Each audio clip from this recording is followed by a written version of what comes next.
Mga kwento ni Felmo.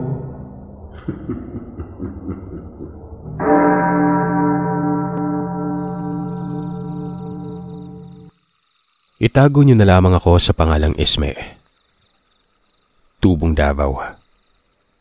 Ako ang panganay na apo ni na Lolo Pedrito at Lola Tere. Bali ang ibabahagi kong kwento ngayon ay minsan nang naikwento sa akin ni Lolo Pedrito. 12 anyos ako nang minsang may tanong ko kay Lolo kung saan niya nakuha ang malalaking peklat niya sa dibdib at braso. Sobrang laki kasi ng mga yon. Tapos may kiloid pa. Para bang napaso tapos naging peklat. Hindi ko makakalimutan yon. Huminga muna ng malalim si Lolo. Tapos ay tinitigan niya ako ng maigi. Tinanong muna niya ako kung matatakotin daw ba ako noon. Hindi kasi umano pwedeng ikwento sa mga taong matatakotin yung dahilan kung bakit siya nagkaroon ng peklat na ganon. Bagamat naguguluhan ako sa sinabi ni Lolo, ay mas pinili ko na lamang na sabihing hindi ako matatakotin. Gustong-gusto ko kasing malaman ang dahilan kung bakit siya may ganong peklat. Ang sabi ni Lolo ay may malungkot na alaala umano ang peklat na yon sa buhay nila ni Lola Tere. Halata nga dahil habang nagkikwento siya, ay nagsisimula ng mangilid ang mga luha sa mata niya. Noong mga panahong yon, iilan pa lamang ano ang bahay dito sa barangay namin. Wala silang kapitbahay dahil nasa pinakadulo sila. Yung pinakamalapit na bahay umano sa bahay nila ay mga nasa mahigit 50 metro ang layo. Yun ang mga panahong talamak sa lugar nila ang mga aswang. Dahil may iilang pamilya ng mga aswang ang mismong nakatira doon. Sa katunayan, ay kinatatakutan at pinangingilagan umano ng ibang tao ang barangay kung saan nakatira sina Lolo. Gustuhin man umano nilang lumipat noon, ay hindi pwede dahil naroroon ang kabuhayan nila. Meron silang malawak na lupain doon na kanilang sinasaka. Marami rin silang mga pananim na gulay at prutas na kanilang ibinababa sa bayan. 2 buwan pa lamang umano noon ang panganay nilang anak na si Tio Benedicto. Akala ko nga si Papa ang tinutukoy niyang panganay nila dahil sa pagkakaalam ko, si Papa ang panganay. Yun kasi ang nakalakihan ko.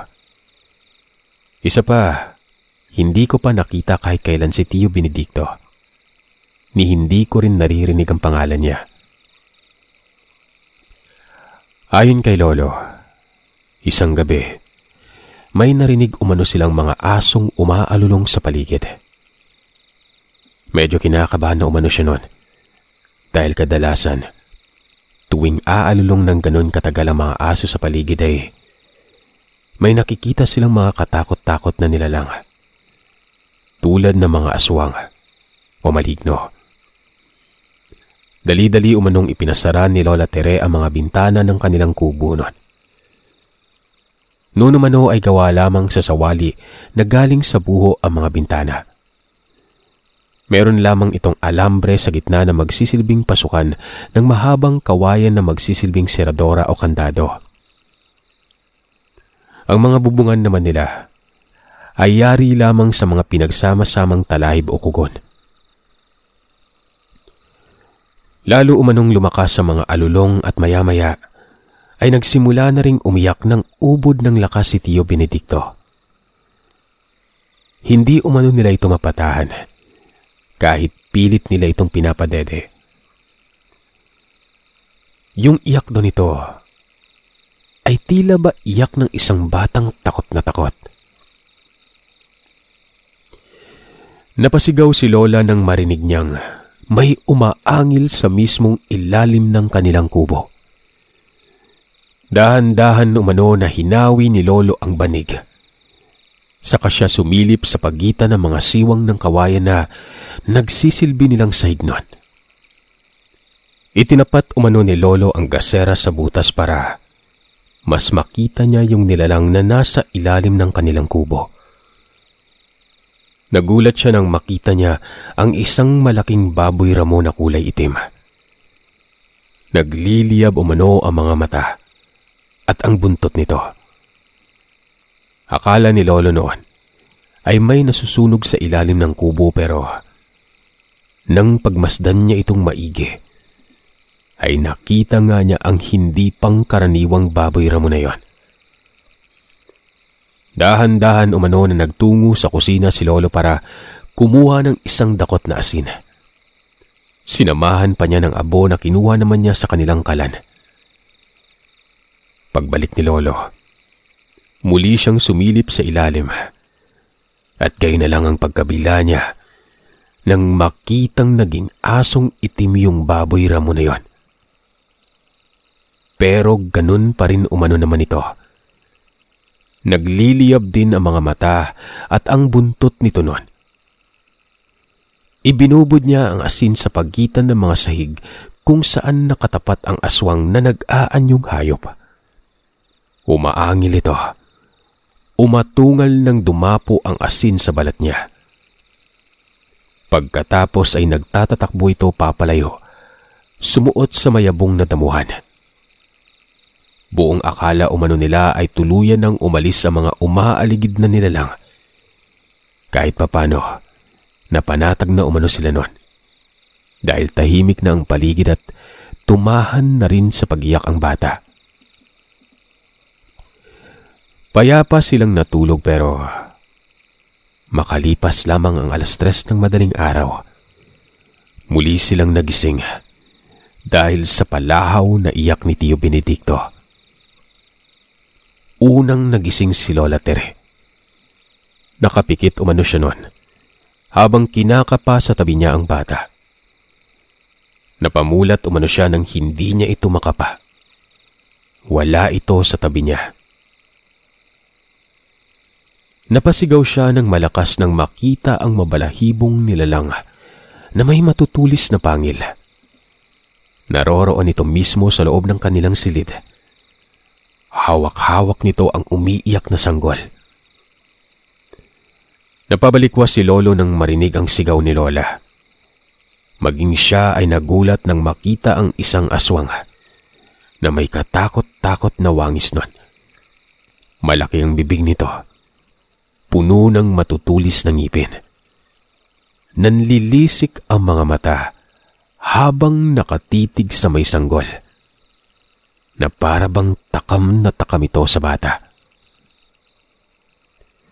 Sa gulat ni Lolo ay dali-dali niyang sinunggapan ang nilalang kahit pa hindi hamak na mas malaki ang katawan ng nilalang na yon. Nabitawan nito si Tio Benedicto, pero nabutas na pala nito ang ulo ng sanggol gamit ang kanyang kuko. Kaya pala bigla itong nanahimik at hindi na muli pang umiyak. Napahagulgol na lamang si Lola nang makitang bumubulwak na palabas ang dugo sa bumbunan ng kanilang kaawa-awang sanggol. Dahil 2 buwan pa lamang ito noon ay sadyang malambot pa ang bungo nito. Kaya naman tagos hanggang sa utak ang sugat na mabilis na ikinasawi ng sanggol na yon. Sa mismong harapan nilang dalawa ni Lolo nalagutan ng hininga si Tio Benedicto. Buong lakas na nilabanan ni Lolo ang nilalang na yon. Nakuha pa niyang kumuha ng itak para may paipanlaban dito. Pero kakaibang aswang na ito. Yung laway nitong berde ay mistulang asido. Lahat ng mapatakan ng laway niya nasusunog. Marahil yun o mano ang ginamit ng aswang na yon para makapasok sa may silid. Hindi raw kasi ito sa bintana dumaan dahil maayos pa rin ang pagkakandado ng bintana nun. Pati na rin ang pinto. Nang mapatingala sila sa may bubungan ay may parte roon na butas kung saan parang sinunog yung mga talahib. Hindi na raw nila alam kung anong klase o uri ng aswang ang sumalakay sa kanila. Doon pa lamang umano sila nakakita ng ganung nilalang na bumubuga ng laway na tila ba mainit. Sobrang lakas umano ng nilalang kaya napaibabawan niya si Lolo. Ilang malalim na kalmot ang natamo niya sa kanyang mukha at misngi. Pero ang pinakamasakit niyang natamo ay ang malaking paso sa kanyang dibdib na binugahan ng laway ng nilalang. Halos mapatid umano ang mga litid niya sa kakasigaw dahil sa hapdi nun. Itinaas ng aswang ang kamay nito. Ipinakita ang matulis niyang kuko. At nang akmang ibabaon na niya sa dibdib ni Lolo, biglang natigilan ang nilalang. Umangil ito at nagpagulong-gulong. Labis itong nasaktan matapos sabuyan ni Lola ng asin sa mukha. Gigil na gigil umano si Lola habang walang tigil niya itong sinasabuyan ng asin na hinaluan pa niya ng abo. Nang hindi na raw makatiis ang nilalang, ay sinira nito ang bintana at lumabas doon. Pero bago ito lumabas ay nagawa pa nitong bugahan ng laway si Lola. Pero humarang si Lolo, kaya ang braso nito ang napuruhan. Nung umalis ang nilalang ay mas lalo niyang naramdaman ang sakit. Hindi dahil sa mga natamo niyang sugat kundi nakita niyang sinapit ng kanilang panganay. Mga 4:00 ng madaling araw, sinubukan pa nilang itakbo sa pagamutan si Tio Benedicto. Pero sa daan pa lang, nagbago na ang kulay ng sanggol. Naging maputla na ito at mangitim-ngitim na dahil sa kawalan ng dugo. Alam na naman daw nila na sa bahay pa lang wala na itong buhay, pero nagbabaka sakali pa rin sila na magkaroon ng himala at magawa siyang isalba ng mga doktor. Sakay ng kanilang kalabaw, mahigit 1 oras bago sila nakarating sa malapit na pagamutan. Mas lalong gumuho ang mundo nila nang sa bibig na ng mga doktor nang galing na wala na umanong pulso ang sanggol at hindi na ito maisasalba pa. Tanging ang mga natamong sugat at paso na lamang na natamo ni Lolo ang binigyang pansin at ginamot ng mga doktor. Maging ang mga yon ay nagtataka kung ano ang nangyari sa malalaking paso at malalalim na sugat ni Lolo. Nang sabihin ni Lolo na aswang ang may gawa nun, may iilang naniwala, lalo na yung mga nurse na nakatira malapit sa barangay ni Lolo.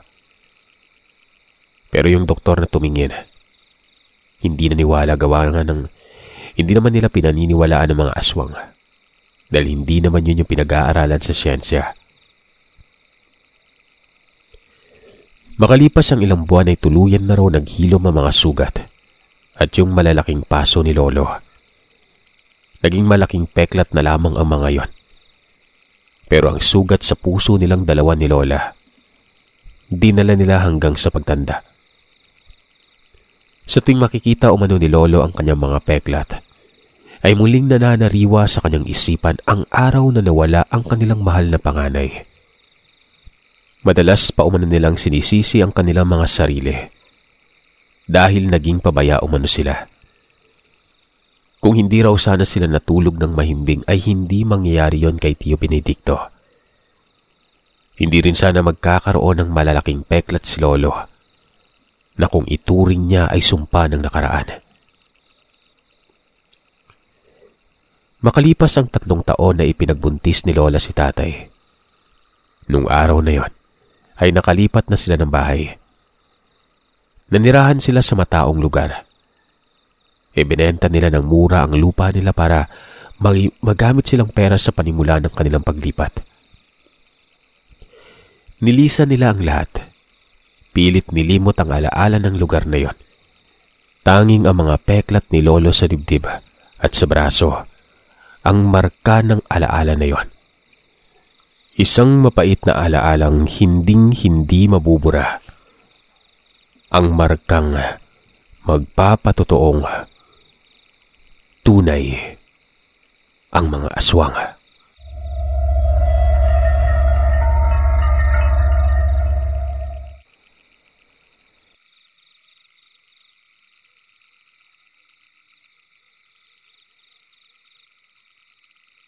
Mapagpalang araw sa inyong mga tagapakinig. Ako si Ivy, Tubong Masbate. Matagal na akong sumusubaybay sa channel mo. Matagal ko na rin nais ibahagi ang kwentong ito. Ilang beses ko itong ginawa ng draft hanggang sa matapos ko rin. Hindi po ito basta kwento lang, kundi karanasan ito ng aking ina. Naikwento niya ito sa amin noong araw na graduate na ako sa kursong psychology. Tuwang-tuwa si nanay nun sa anak niya. At doon na nga niya nai-open itong kwentong ibabahagi ko. Noong 12 anyos pa lamang siya ay nakaranas umano siya ng matinding takot na nauwi sa depresyon. Isang buwan umano siyang hindi halos makatulog kaya naman itinuring niya ito bilang isang buwang bangungot. Kung hindi pa umano sa tulong ng mga psychologist at psychiatrist, ay hindi niya malalagpasan ang bangungot na yon. Nagulat kami na ikwento niya yon pero mas ikinagulat namin ang dahilan kung bakit siya nakaranas ng matinding takot. Nag-iisang anak si nanay. Madalas siyang walang kalaro noon. Kaya naman sabik na sabik siyang magkaroon ng mga kaibigan na malapit sa kanilang bahay. Kung meron naman kasi siyang nagiging mga kaibigan, ayun yung mga naging kaklase niya sa eskwelahan. Pero pawang malalayo ang kaibigan nila sa bahay ni nanay. Malayo sa bayan ang tinitira nila. Malapit ito sa bundok. Kaya naman iilan lamang ang mga bahay ron. At wala rin namang batang kaidaran niya. Isang araw ay may magpapamilyang lumipat doon. Nagpatayo sila ng bahay sa hindi kalayuan sa kanila. Doon niya unang nakita ang batang babaeng kasing edad niya. Gustong gusto umano niya itong kaibiganin kaya naman noong nagkaroon siya ng pagkakataon na lapitan nito, kaagad siyang nagpakilala. Tinanong niya ang pangalan nito. Kaagad naman itong nagpakilala sa pangalang Celia. Nang tanungin niya ito kung maaari ba silang maging magkaibigan, ay naging malungkot umano ang mukha nito. Maya-maya'y umiling ito. At ayon sa kanya ay mahigpit na ipinagbabawal sa kanya ng kanyang mga magulang na makipagkaibigan sa ibang tao. Kahit kailan, hindi pa raw niya nararanasang magkaroon ng kaibigan nun. Matapos niya yung sabihin ay tumakbo na raw umano siya papasok sa kanilang bagong tayong kubo. Simula ng araw na yun ay paulit-ulit umanong kinulit ni Nanay si Celia pero anumang pilit niyang makipagkaibigan dito, tumatanggi ito. Nang huling beses na kausapin ito ni Nanay, ay sinabi umano nito sa kanya na kapag nakilala niya kung anong klaseng pamilya ang meron sila, baka umano si Nanay na mismong lumayo. Hindi umano maintindihan noon ni Nanay kung ano ang ibig sabihin ni Celia. Ipinagkibit balikat na lamang daw yun ni Nanay. Bagkos ay umisip pa siya ng paraan para makuha ang loob nun. Isang hapon, naisip niya na sadyain si Celia sa bahay nito. Dinalhan niya ito ng mga tinapay at tsokolate. Dinagdagan na raw niya yon para mabigyan nito yung mga nakababata niyang kapatid. Nang makarating siya sa bahay nito, ay kaagad siyang sumilip sa siwang ng bintana para tingnan kung nasa loob ito ng bahay nun.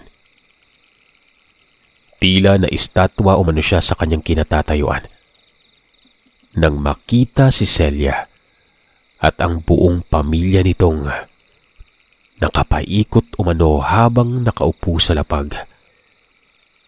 Nasa gitna nila ang isang katawan ng nakahigang batang lalaki.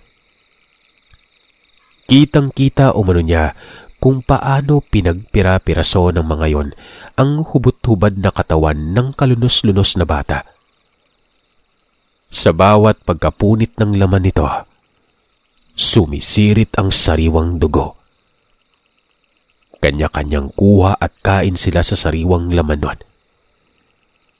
Halos bumaliktad umano ang sikmura ni nanay nang makita niyang dinukot ni Celia ang puso nito na noon ay tumitibok-tibok pa. Halatang kakamatay lamang umano ng biktima. Napapikit na lamang umano si nanay nang pigain ni Celia ang hawak niyang puso. Sabay subo nito. Tila ba sarap na sarap ito sa kanyang kinakain, kung saan tumutulo pa umano sa magkabilang dulo ng kanyang bibig ang malansang dugong yon. Samantalang ang mga kapatid naman niya ay tuwang-tuwa sa nginunguya nilang bituka na pagkahaba-haba. Nang mga oras na yon ay nangangatog na umano ang tuhod ni nanay. Nanlamig na rin umano ang buo niyang katawan dahil sa nerbiyos. Gustuhin man niyang sumigaw, hindi niya magawa. Nagmistula siyang pipi. Ang tanging nagawa niya noon ay tumakbo papalayo sa bahay na yon. Ilang beses siyang nadapa gawa ng nawawalan ng lakas ang kanyang mga tuhod. Kulang na lamang umano ay kapangin niya yung daan pauwi sa kanila. Nang makauwi siya sa bahay nila ay natulala na raw siya at hindi na alos makausap noon. Putlang-putla ang mukha niya. Nanginginig sa takot at napakalamig ng buong katawan niya. Dahil sa malamig na pawis na lumalabas sa kanya. Mahigit kalahating oras daw siyang paulit-ulit na tinatanong ng lolo at lola ko bago siya nakapagsalita. Ikinuwento niya ang lahat ng kanyang nakita. Nang marinig yun ni lolo, ay dali-dali siyang nagtungo malapit sa bahay ni Celia. Maya-maya ay tiningnan niya ang dala niyang langis na lana na nasa maliit na garpon. Wala umanong tigil sa pagkuluyot. Senyales na may aswang sa malapit. Mas bumibilis ang pagkulo nito kapag lumalapit si lolo sa bahay ng mga yon. Simula ng araw na yon ay palagi nang nagiging balisa si nanay. Hindi rin siya nakakatulog dahil sa tuwing pipikit siya, ay nakikita niya yung pira-pirasong katawan ng batang lalaki. Kahit sa ang sulok umano siya tumingin, ay parang nakakakita siya ng maraming dugo na may halong lamang loob. Sa tuwing napapaidlip siya, ay nagkakaroon siya ng masamang panaginip na may kaugnayan sa mga aswang na yon. Kung minsan naman, ay yung mismong nasaksihan niya ng hapon na yon ang nagiging laman ng kanyang panaginip. Tumagal ng 1 buwan ang pagkakaroon niya ng anxiety disorder. Konting kaluskusan lang, kinakabahan siya. Naiisip niya na baka siya naman ang patayin at kainin ng mga aswang. Mabuti na nga lang daw ay kaagad iyong naagapan ng mga espesyalista. Dahil kung hindi, ay baka tuluyan ng tinakasan ng bait si nanay at magpapatuloy habang buhay ang bangungot na hatid ng magpapamilyang aswang.